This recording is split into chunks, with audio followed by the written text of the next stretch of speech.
Hello Blazers, it is your boy Roman, your favorite neighborhood Russian. How guys doing today? Welcome to a brand new video. And in today's video guys, I'm gonna tell you a very funny and very inspiring story of how I, at the age of 24, basically lost the majority of the money I made in my entire life and all of my savings, which were probably like around $130,000 or something like that. How I basically lost it all and basically became broke and came back to zero and had to start from zero again. And first of all, just want to say that this video is not going to be a video where I'm gonna be complaining about like, oh, all these sanctions, they're ruining my life.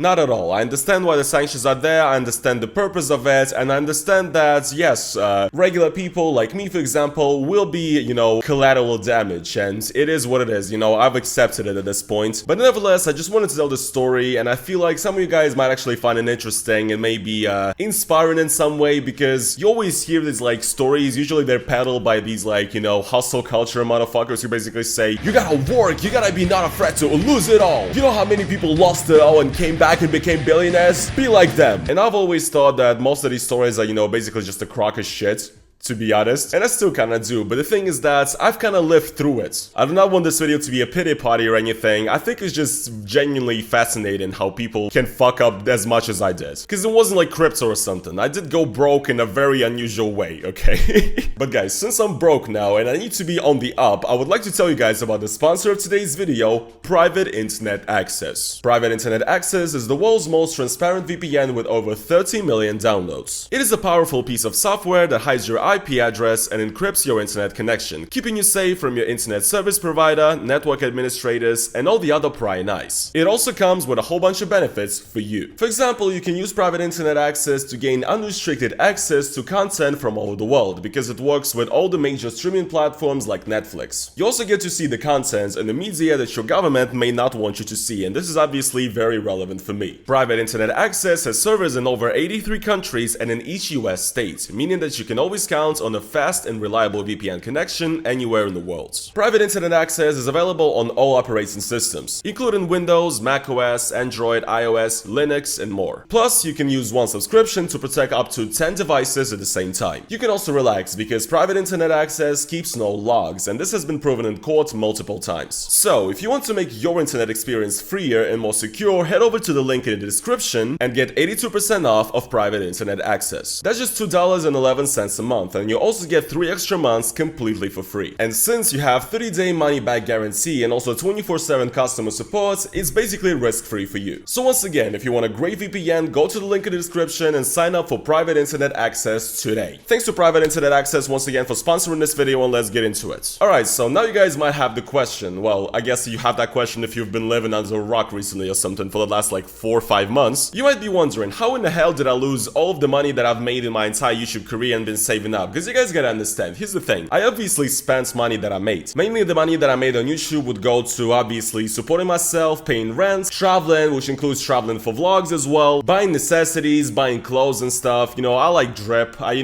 was never shy of it, and also I would help out my family, you know. I actually bought my mom a whole apartment in Chelyabinsk last year. I just never really talked about it, and it wasn't particularly expensive, especially if you compare it to like prices of real estate in like America or whatever. It's fucking pennies. I think the apartment was maybe like $30K.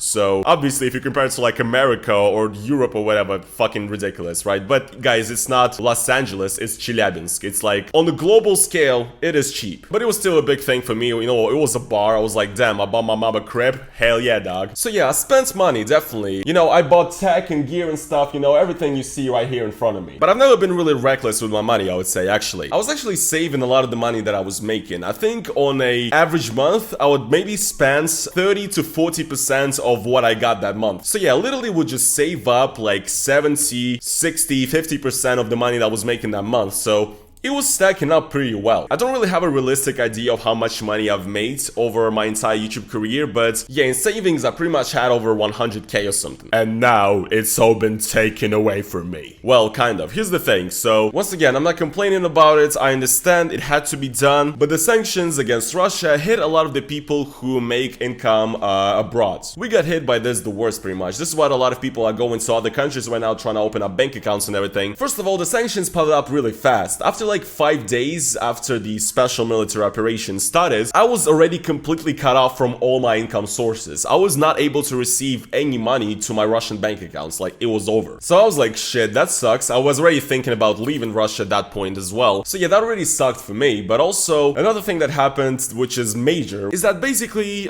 Visa and MasterCard left Russia. And this basically meant that Visa and MasterCard cards issued by Russia, by Russian banks, will no longer work abroad. And also, foreign Visa and MasterCard cards do not work in Russia. So if you're like gonna visit Russia and if you're gonna try and pay with your Visa, MasterCard, not gonna work. We're basically on the level of Iran now with the sanctions, you know? So that basically means that literally every single Russian, you know, if they go abroad, they cannot pay with their cards ever. They have to use cash everywhere. That was basically me when I first came here. I had to use cash everywhere. I also was really being frugal. Like I was really trying to save my money because I left Russia with like a limited amount of cash because Russia actually limited the amount of cash you can bring outside. Before that in Russia, you could bring like an unlimited amount of dollars out of Russia. I think if it was over 10,000, you had to like declare it and prove that it's like legal income. But you could bring like hundreds of thousands of dollars out of Russia into any country basically. It didn't matter. But after the military operation started, Russia limited it to $10,000 and I didn't even manage to withdraw that. It was actually insane. Like in St. Petersburg, I was like running around the entire city and the thing is that everybody was like panicking and trying to withdraw as much dollars as possible from their accounts. People like converting money to dollars and trying to withdraw it. And I would be like sitting in my pub and looking at the map, seeing if there's gonna be a new ATM that would pop up saying there's dollars there, and I would literally take like a cab or like a, you know, the metro or something across the entirety of St. Petersburg to go to that specific ATM to withdraw the money. And I was like, you know, running around the entire city ATM hunting like this for like 2 weeks straight basically. It was fucking ridiculous, man. Check it out guys, yet another ATM line in here.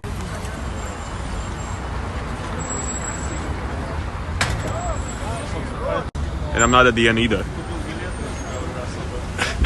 This is a joke, man. The lines that people were standing in front of ATMs were insane. I mean, it was a wild time. Like, I'll probably remember this shit for my whole life, man. So yeah, I had a limited amount of cash, so I was being very frugal with everything. Even though I have money, but I cannot use it because it's on my Visa and MasterCard, you know? Another thing that also contributed to this is that, well, basically the sanctions also kind of, you know, made it impossible to move capital out of Russia, really. I mean, people do it. People do it to, like, Armenian banks, for example. It's actually relatively easy, but I don't have an Armenian bank, you know? For a lot of people, or pretty much most people that have like money in Russian banks right now, in dollars especially, it's like impossible to get the money out of Russia to any, you know, foreign bank because SWIFT doesn't work. A lot of banks in other countries straight up don't even want to accept any sort of transactions from Russian banks coming in because of regulations, which is understandable. And I think there was like a little window of time in which you could still send money from Russia. But the thing is that Russia was actually restricting this for Russian citizens. Like Russia was like, you cannot send more than like $5,000-$10,000 a month to your bank account. And also, the thing is that you only were able to do it if you like declare your foreign bank account to the Russian tax service or something. And a lot of people who left Russia because of, you know, political reasons and stuff, obviously didn't want to do that. So people were basically just caught in this vicious cycle where they want to have their money, but they can't. I mean, they can, but doing it would expose their accounts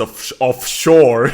We're talking as if these people who left are like fucking oligarchs and billionaires. No, they're just regular IT people or whatever, or journalists or something. But it's funny because the laws that Russia implemented, limiting the way how you can send money to yourself abroad, make it seem that way. But basically people were scared to do it because people were scared of being fined, essentially. Like if I send myself money abroad, the tax service is gonna see it, you know, they're gonna find my ass and I'm gonna be broken in debt and in jail and shit. So yeah, I pretty much got caught up like in the same thing. And as it is right now in like July, I mean, pretty much everything's been cut off at this point. Like some banks in Russia, it's still possible to send, you know, SWIFT transactions to like foreign banks, but like I can't realistically do it because I can't come back to Russia to open an account in any of these banks, you know what I mean? So essentially the money that I've been saving up for like my whole life, basically my whole YouTube career, whatever, is useless because I can't use it anywhere. And in a sense, I kind of still have it, but like I'm not really planning to go back to Russia in any foreseeable future. So it's useless to me because I can't even use it in Russia. Just hilarious situation, honestly. And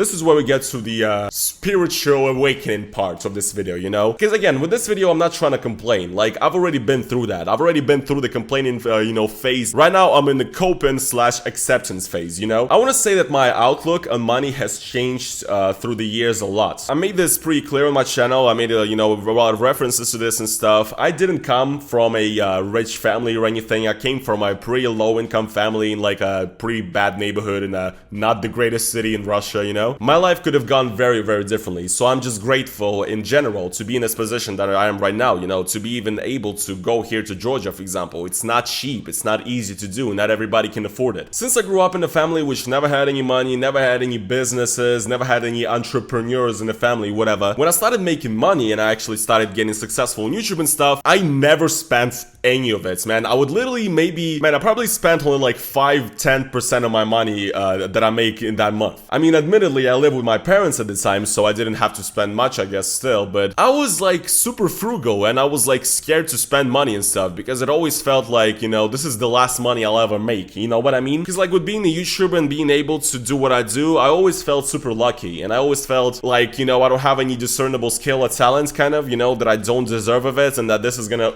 end very soon, basically. So when I started making money, like the first 2-3 years, I would say, I was like, I gotta save up as much as I can, not spend this shit because this is not gonna last. But it lasted. It lasted for like, what, 7-8 years now. And slowly and surely over time, my spendings, you know, increased because I understood, you know, I'm a young guy and like, what the fuck is the point of making money if you don't spend it? And now, like, since I lost all of it, I'm like, bro, I should have spent everything. I should have fucking balled out like crazy, man. Because that's the thing, I was spending more in recent times in Russia, but I was still saving money. Before this whole shit show started, you know, I was actually planning to stay in St. Petersburg because I really like that city, and I was thinking of actually buying an apartment there. Now, apartments there are super expensive and stuff, but I was just thinking of getting like a small, like, one-room apartment as like an investment of some sort, you know, but I didn't manage to do it. And I was actually looking at apartments a lot right when the special military operation started, so that sucks. But also, I'm looking back at it now like, well, I guess if I did buy an apartment, then that would tie me to Russia in a sense more than I am right now. So yeah, over the years, I would say that I started trying to look at money more like a resource, but the thing is that I still was not like good at money managing, you know? I wasn't like investing or anything, so my problem was that the majority of my money was just, you know, burning a hole in my pocket forever, and it just stayed that way, and then that money just got taken away from me. And I feel like it's a bit of a wasted potential there, because I could have done something with it. So I think it's just very interesting, because, you know, you hear these stories of people who lost it all, went broke, went in debt or anything. I mean, at least I'm not in debt. That's good. And these people, if they make it back, you always hear them say, you know, shit happens, but you gotta, you know, appreciate the journey that got you there, whatever. And I'll always look at those, like, statements, those kinds of points, like, yeah, just capitalist bullshit, you know, just hustle culture, you know, you can make it, everybody can make it. I hate that shit, man. This whole, like, concept of, like, the capitalist, like, American dream, you know, we're all gonna make it, you will achieve your dreams, you know, you will be rich, you will be famous, that type of shit. Fuck that, man. No, not everybody's gonna be rich, not everybody's gonna make it, because the world is a cruel and fucking unjust, terrible place. Truly. So I always thought of it as bullshit, but honestly, there's a bit of a seed of truth in that, because I feel like that a little bit, because like at 24, I've been up,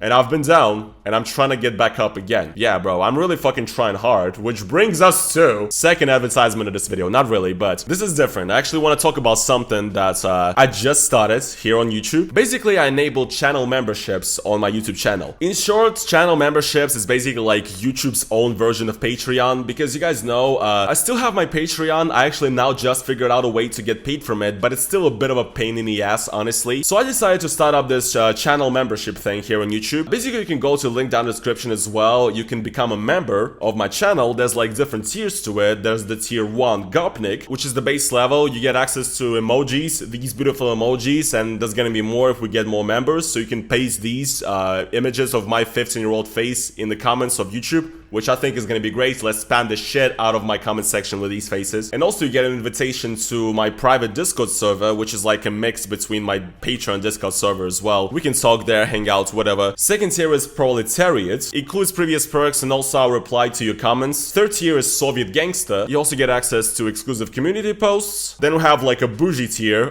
for, you know, all your rich ass motherfuckers there. $50 called Soviet Official. You get early access to new videos, because I usually make videos like in advance and and then I spread them out by a schedule kind of. And the final top tier I made is called Oligarch, which is $100. If you're like a fucking billionaire, if you donate thousands of dollars to streamers, might as well do it to me. If you donate that much, I'll record a custom video, like a shout out to you if you message me. So it can be anything as long as it's, you know, within limits. I will not show you my booty on video, basically. That's what I'm saying. So yeah, I just started it. If you wanna support me, you know, go ahead, go to the description, you can join, become a member of the channel. I'm still gonna keep the Patreon running, but I think what I'm gonna try and do is that I'm gonna try and convert people from Patreon to instead become a member here. Your contributions basically just add up to my total YouTube revenue for the month, and it's easier for me to receive than Patreon, because I'm saying, man, Patreon is a pain in the ass, honestly. Yeah, guys, that was the whole point of this video, actually, to just advertise my new Patreon. Haha, gotcha, motherfuckers. No, not really, but it's something that I wanted to do for a while. Here it is. So yeah, man, what can I say? I know this video might be just dumb, and I know some people will still see this video as complaining. I don't think it's complaining. I think it's just sharing my experience and what I found, what I understood through this. And honestly, yeah, on some level, I am talking out of my ass. You know, it's not like I'm a complete, you know, failure that had like a thriving $1 million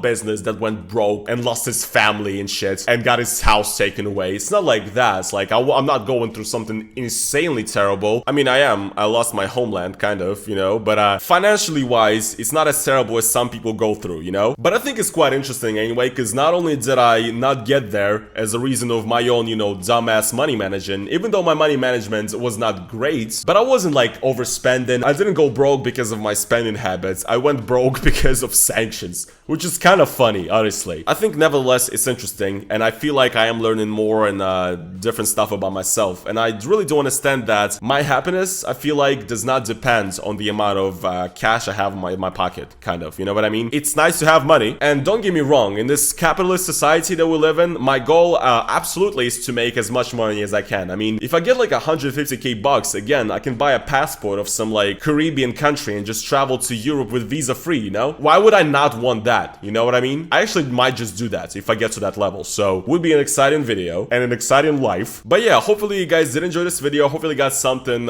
interesting out of it. I just wanted to sit down and talk to you guys, you know, keep it real. And yeah, you know, share your thoughts down in the comments, share your experiences. Maybe some of you guys have gone broke, you know, crypto bros, anybody, you know, maybe you guys got broke because, you know, crypto crashed. Tell me about it. I want to read your stories. I want to be inspired. And yeah, guys, this is going to be pretty much it for today's video, though. I hope you guys did enjoy it, and I will see you guys in the next one. Peace.